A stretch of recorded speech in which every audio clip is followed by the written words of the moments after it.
नमस्कार, मैं लोक मित्र। आप लोग देख रहे हैं हम लोग 24/7 टीवी। इस वक्त देश में बहुजन समाज को लेकर बहुत से मुद्दे चर्चा का विषय बने हुए हैं, चाहे ओबीसी आंदोलन हो या फिर रामचरितमानस। इसी बीच आरएसएस प्रमुख मोहन भागवत का एक बयान आता है जिसमें उन्होंने जाति का जिक्र करते हुए कहा है कि जातियां भगवान ने नहीं बनाई, जातियां पंडितों ने बनाई हैं। इस बयान के बाद से ही तमाम तरह की चर्चाएं गरमाई हुई हैं। आज हम इस मुद्दे पर बात करेंगे डॉक्टर जेके गौतम से।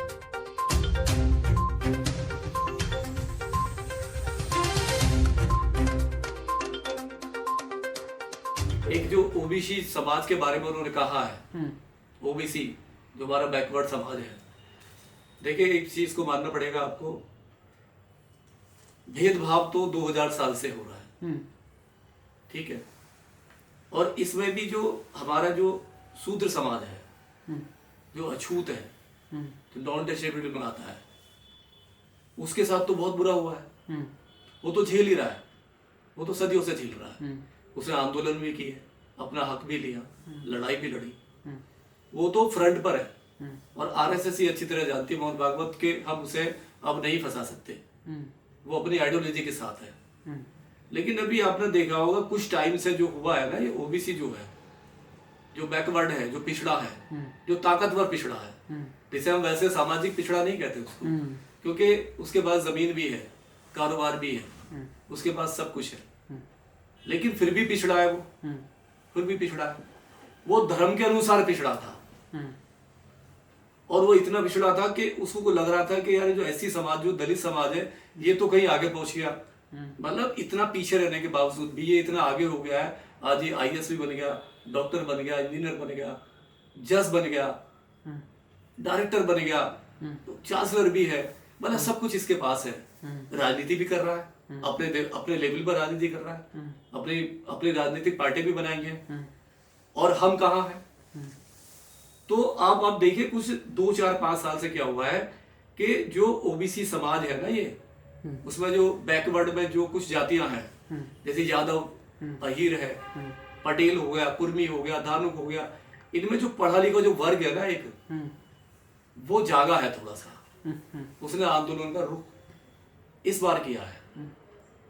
उसे लगा है, वो जो दलित भाई है ना, उनकी देखा देखी उसे लगा कि हमारे जो अधिकार है ये धर्म की आड़ में, कहीं ना कहीं में शोगोल हिंदू बना के, हमें हिंदू बना के, और ये जो मुस्लिम के नाम पे जो वोट मांगते हैं, आपस में जो खाई पे जब राजनीति करते हैं तो हमारा यूज करते हैं ये। और उसका एक एग्जाम्पल मैं बता दूं, बहुत अच्छा एग्जाम्पल है, आपको मालूम होगा। देखिए जो मंदिर की जो लड़ाई है ना, ये सरकार जो आरएसएस की जो आई है, बीजेपी की सरकार आई है, केवल मंदिर के रास्ते से आई है, धर्म के रास्ते से आई है। और उस धर्म का जो लड़ाई है, वो 3% ब्राह्मण यहाँ पे नहीं लड़ सकता था। उसकी औकात नहीं है भारत देश में वो 3% ब्राह्मण यहाँ लड़ाई लड़ ले या उसको फाइट कर ले। वो जो लड़ाई टोटल जो लड़ाई लड़ी है, वो शूद्रों ने लड़ी है। शूद्र में भी जो ऊपर वाला शूद्र है, जो पिछड़ा वाला शूद्र है, ऊपर वाला शूद्र ये है जो टचेबल है, जिसे छू सकते हैं, जैसे हमारे शास्त्रों में लिखा हुआ है, धर्मों में लिखा हुआ है। धर्म के अनुसार जो अभी मोहन भागवत जी ने कहा, तो शास्त्रों में साफ लिखा हुआ है कि जो शूद्र होगा, जो निचले दबके का होगा, जो अति पिछड़ा है, जो नॉन टचेबल है, हम उसके हाथ का पानी नहीं पिएंगे। उसमें दलित आता है। और हम जिसके हाथ का पानी पी सकते हैं, जिसके हाथ से हम दूध ले सकते हैं, कपड़ा ले सकते हैं, वो गुजर है, जाट है, वो धानुक है, वो मल्ला है, वो यादव है, वो किसान खेती वाले हैं। यानी इनको हमने, उनको भी शूद्र बनाया धर्म के अनुसार, लेकिन उनसे हम क्या कर रहे हैं, हम छू सकते हैं। वो इतने में खुश था कि वो हमें छू रहा है। वो यादव, ये जो ओबीसी है ना, ये अपने आप में बहुत खुश था कि मैं तो हिंदू हूँ, मैं इनके पास बैठ जाता हूँ, मैं इनके साथ भी खा लेता हूँ, ठीक है, लेकिन अधिकार कभी नहीं दिया उसको। तो ये पहली बार है कि इनको एक ऐसा लगा कि अपने अधिकार मांग रहे हैं। और जब मोहन भागवत जी को लगा पूरी तरह से कि अभी एक जमात इकट्ठी हो गई है, जैसे अभी आपने देखा 29 को, अभी 29 जनवरी को एक दिल्ली में एक बहुत बड़ी महासभा हुई है, ओबीसी महासभा जिसे हम कह सकते हैं। उसमें सारे इंटेलेक्चुअल लोग थे, हर पार्टी के लोग थे, हर समाज के लोग थे इनके, और बड़े लीडर आए हुए थे उसमें, मैंने भी देखा करीबी से। और वो एक सुर में इस ब्राह्मणवाद का विरोध कर रहे हैं। और विरोध ही नहीं कर रहे, वो अपना हक मांग रहे हैं। वो ये कह रहे हैं कि जितनी हमारी भागीदारी है भारत में, हम जो 60% है, जो 60% है, जो अपने आप को ये कहते हैं हमें 60% का अधिकार चाहिए, हमें वो जितने संसाधन हैं भारत में, जितने भी संसाधन है जो 3% उन्होंने ले रखे हैं, वो हमें सारे संसाधन वापिस चाहिए। तो अपना हिस्सा मांग रहे हैं। आरएसएस है, इसकी जो बैकबोन क्या है, हिंदू धर्म की बैकबोन है ओबीसी, बैकवर्ड है, रीढ़ की हड्डी है वो उसकी। और मंदिर की जो लड़ी है ना, वो सारी बैकवर्ड ने लड़ी है, ओबीसी ने लड़ी है। और कमाल की बात यह है, आपको भी पता होगा कि जब सरकार ने, सुप्रीम कोर्ट ने ट्रस्ट के लिए सरकार से कहा कि जाइए ये जो मंदिर जो बनेगा ये सरकार की देखरेख में बनेगा, आप इसका एक ना ट्रस्ट बनाइए। अब उसमें ट्रस्ट में कौन है, यानी जिसने लड़ाई लड़ी, जिसने इतनी लंबी लड़ाई कुर्बानी दी, अपने बच्चे खो दिए, जेल में पड़े आज भी ओबीसी के बच्चे, उन्हें नहीं पता। लेकिन अब उसको क्या मिला, एक भी 9 लोगों में से एक भी आदमी ओबीसी का उस कमेटी में, स्टैंडिंग कमेटी में, ट्रस्ट में नहीं है, सारे जनरल वाले। जब अभी कल्याण सिंह थे, जब उस टाइम पे लाइव थे वो, उन्होंने कहा, फोन किया, अमित शाह को फोन किया, उन्होंने कहा कि एक आप लोधी समाज को डाल दीजिए, आप एक ओबीसी समाज को डाल दीजिए, यादव समाज को डाल दीजिए, कमेटी में तो रहे, मना कर दिया। उमा भारती ने खुद कॉल किया, न्यूज में रिपोर्ट है उसकी, उमा भारती ने कॉल किया, मैंने भी पढ़ा वो। उमा भारती ने अमित शाह जी से कहा, मोदी जी से कहा, आरएसएस से कहा, भाजपा से कहा कि ये एक आदमी हमारा डाल दीजिए, हमने भी लड़ाई लड़ी है, हम भी भगवान राम के वो है, हम भी, लेकिन नहीं, क्योंकि वो जो है ना, वो खजाने की लड़ाई है। उस खजाने में वो भी तो संसाधन है ना, बहुत बड़ा संसाधन है, वो इतना बड़ा संसाधन है खजाने का कि उस पे वो नहीं चाहते कि उस पे किसी और का अधिकार हो जाए, कोई और आदमी उस पे अपना हिस्सा मांग ले। नहीं दिया उन्होंने, इतिहास गवाह, तो वो लड़ाई लड़ रहे हैं उसकी। अब क्या है, भागवत जी को ये लगा, कहीं ना कहीं ये लगा है, क्योंकि ये पढ़ा लिखा जो ओबीसी है ना, ये जैसे काशीराम जी थे हमारे, काशीराम जी ने घर घर अम्बेडकर पहुंचा दिए। एक समाज में ना, दलित समाज, सोते मरे हुए समाज को जगा दिया उन्होंने, एक पार्टी बनाई, आज जो है वो अलग राह पर है। वो इस परंपरा को नहीं मानता, वो डिनाई करता जा रहा है। उसे ये लगा कहीं ना कहीं ये कहीं उस रास्ते पर न चला जाए। अगर ओबीसी ने अगर ये अम्बेडकरवाद का रास्ता अपना लिया, बुद्ध का रास्ता अपना लिया, अपना रास्ता तय कर लिया, तो तुम्हारी ताकत खत्म हो जाएगी, तुम फिर 3% रह जाओगे और तुम कहीं के नहीं रहोगे। ये कहूंगा ओबीसी समाज से कि भैया ये वक्त है, 2000 साल तक इन लोगों ने अपना गुनाह कबूल नहीं किया। ये पहली बार है कि 2000 साल में एक ब्राह्मण पूरी ब्राह्मण लॉबी को, वर्ल्ड में जहां भी ब्राह्मण लॉबी रहती है, वो ये कह रहा है कि जितनी भी धर्म में जात पात, भेदभाव, ऊंच नीच है, नफरत है, मानव को काटता है ये धर्म, ये सब पंडित की देन है, ब्राह्मण की देन है। और एक और बात उन्होंने कही है, मैंने पढ़ा उनका स्टेटमेंट, उन्होंने एक और आगे कहा है कि हमारा देश गुलाम भी रहा है तो जातिवाद की भिन्नता की वजह से रहा है, कि जो इतनी सारी जातिवादी इस ब्राह्मण व्यवस्था ने जो बनाई है, पंडित ने जो बना दी है, ये इसकी वजह से हमारा देश कमजोर हुआ। हम लोग जातियों में बटे हुए थे, बाहर से लोग आए और उन्होंने शासन किया, और उस शासन में जितने लोग हमारे शहीद हुए, जितनी बहन बेटियों का रेप हुआ, जो बाहर से लोग आए, वो तो औरतें लाए नहीं थे अपने साथ। 319 आए थे पठान, अफगानी कितने आए थे? 319 ने पूरे भारत पर शासन किया। वो मोहन भागवत कल उन्होंने कबूल किया कि जाति व्यवस्था की वजह से 319 पठानों ने पूरे भारतवर्ष पे, अखंड भारत पर शासन किया। इसका जो दोष है वो केवल एक लॉबी को जाता है, और वो कल उन्होंने उसको माना है, कल उन्होंने कबूल किया है कि इसका जो सारा भारत में, आज भारत जितना भी हमारा गुलाम रहा, चाहे अंग्रेजों का रहा या मुगलों का रहा, उसकी जो देन, टोटल देन ब्राह्मणवाद था, जिसने नकली ईश्वर बनाए। उन्होंने साफ कहा कर, और बड़ी अच्छी बात है। बहुत, अब किसके प्रेशर में कहा, किसको पढ़ाने के लिए कहा, किसको खुश करने के लिए क्या, वोट के लिए क्या, वो अलग मैटर है। लोग अपने अपने नजरिए से उसको देखेंगे, और देखना भी चाहिए। मेरा पहलू अलग है देखने का, दूसरों का अलग होगा, आपका अलग हो सकता है, लेकिन उनकी जो तड़प है, उनकी जो यही है कि कहीं ओबीसी समाज अपना हिस्सा ना मांग ले। ये जो 60% है ना इंडिया में, बहुत बड़ा हाथी है, ओबीसी को हम हाथी कहते हैं। कल का स्टेटमेंट उनका सीधा कहा है कि जो वर्ण व्यवस्था बनाई, आप पढ़िए उसको, उन्होंने कहा कि जो वर्ण व्यवस्था ब्राह्मण ने, पंडित ने बनाई, वर्ण व्यवस्था, जो वर्ग बनाए, जो जातियां बनाई, उसने देश में नफरत फैलाई, देश को कमजोर किया, देश को बांटा, देश को गुलाम, उससे देश हमारा गुलाम हुआ, उससे देश हमारा गुलाम हुआ। ठीक है, वो सब कहा है उन्होंने, उसमें मोहन भागवत जी ने कहीं भी कोई भी डिस्प्यूट नहीं रखा है। उन्होंने उसमें वर्ग विशेषता की भी बात रखी है, वर्ण व्यवस्था की भी बात रखी है कि वर्ण व्यवस्था की वजह से देश गुलाम हुआ। इसका क्या मतलब हुआ? अगर किसी की वजह से किसी का घर गुलाम होता है तो जो गुलामी कबूल करेगा ना, जो गुलामी करवाएगा, वो उसका दोषी होता है। सारी राजनीति उन्हीं की होती है, बगैर उनके कुछ नहीं हो सकता, मोहन बात के बगैर कुछ हो ही नहीं सकता। अगर ये स्टेटमेंट किसी और ने दिया होता ना, अगर ये स्टेटमेंट किसी मौलाना ने दिया होता, किसी और ने दिया होता, अब तक तो उसे फांसी पे लटका देते, अब तक तो उसको ना जेल में डाल के ना उसको टॉर्चर करते कि तेरी हिम्मत कैसे हुई। शुक्र मानो कि मैं तो देख रहा हूँ कि उनके खिलाफ एफआईआर कहाँ हो रही है, कितने आंदोलन निकले, कितनी रैलियां निकलेंगी।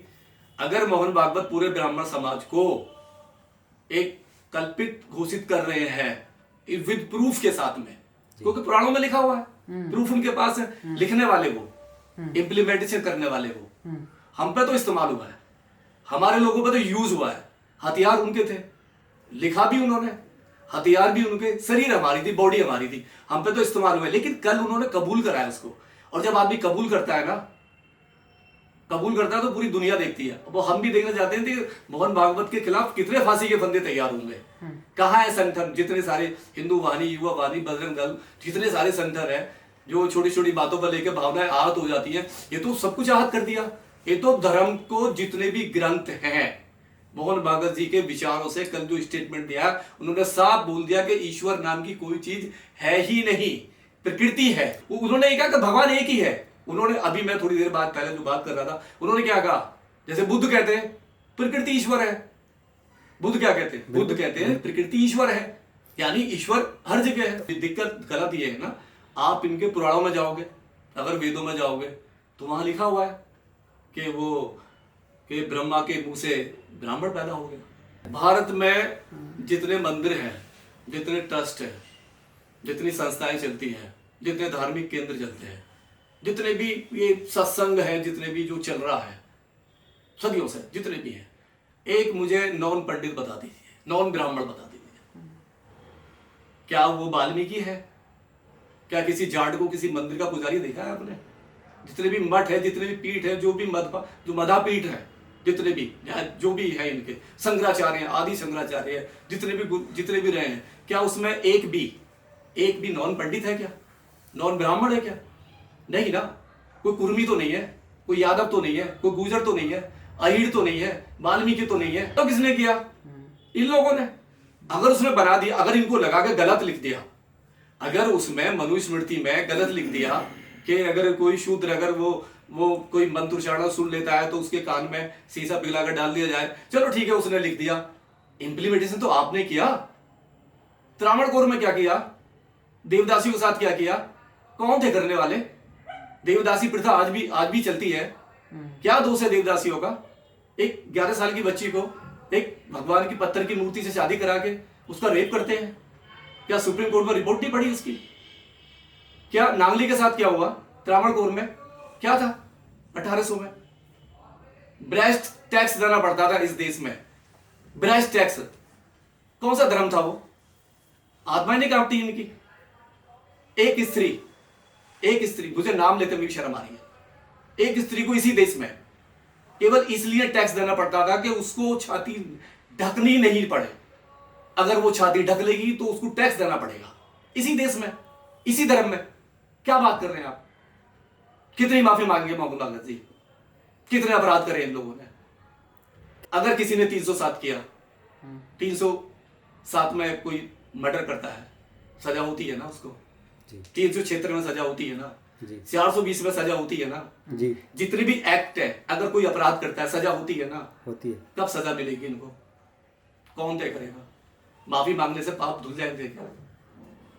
अगर कोई रेपिस्ट कहीं पे, कोई भी चोर, डाकू, बदमाश, जितने भी अपराध है, क्या कोर्ट में जाके वो कहते जी मुझसे गलती होगी, सजा नहीं होगी? देगी ना। तो मानवता का तो सबसे बड़ा कोर्ट, अदालत क्या है? क्या है? सबसे बड़ा इंसानियत, मानवता, जो बुद्ध ने भी कहा है, मानव मानव एक समान।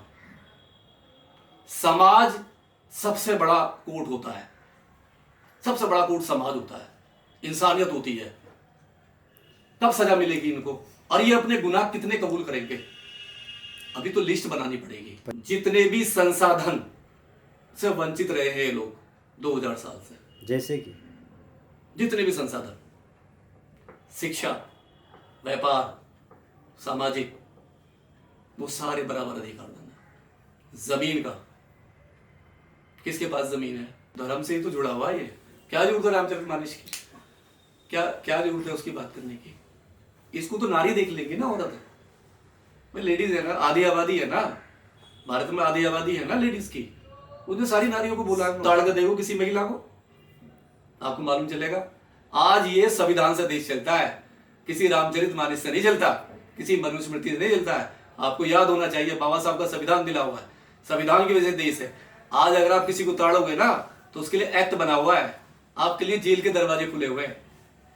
उस टाइम पे तुलसीदास जी ने लिखा, वो आजाद थे, उनका शासन था नहीं, उस टाइम पे कोई व्यवस्था नहीं थी, गुलामगिरी थी, गुलाम बने हुए थे लोग धर्म की आड़ में।